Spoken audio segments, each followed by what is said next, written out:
Sənin adını eşidəndə ürəyim dingiləşir.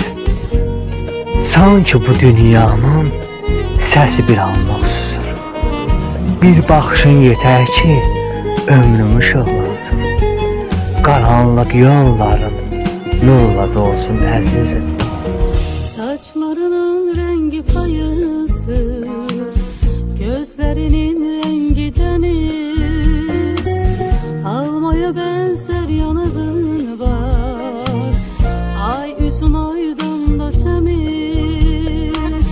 Gönçe dudaklarda gülüşler, yine gözlerime görünürsün.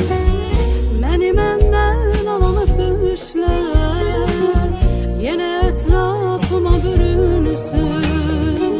Gönçe dudaklarda gülüşler, yine gözlerime görünürsün.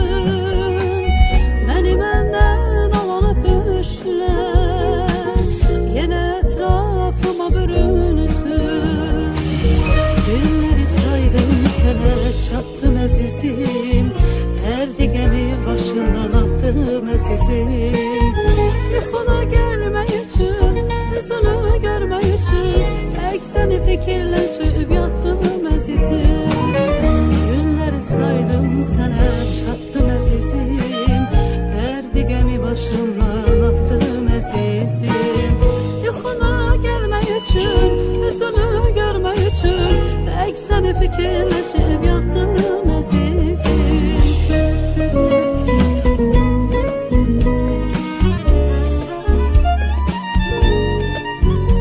Sən güləndə bahar gəlir içimə. Sən kədərlənəndə payız çökür qəlbimə. Bu ürək yalnız səni tanıyır əzizim. Adın yazılıb taleyimə, qismətimə. Yandırır ateşli bakışlar, gör necə qəlbim közərir. Hər baxışından ürəyimə bir yeni dünya düzəlir. Gönçə dudaklarda gülüşlər, yine gözlerimə görünürsün. Beni menden alan öpüşler, yine etrafıma bürünürsün. Gönçe dudaklarda gülüşler, yine gözlerime görünürsün. Beni menden alan öpüşler, yine etrafıma bürünürsün.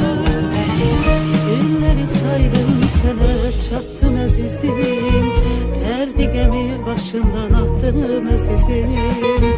Yuxuna gelmek için, yüzünü görmek için, tek seni fikirleşip yattım azizim. Günleri saydım sana çattım azizim, perdigemi başından attım azizim. Yuxuna gelmek için, yüzünü görmek için, tek seni fikirleşip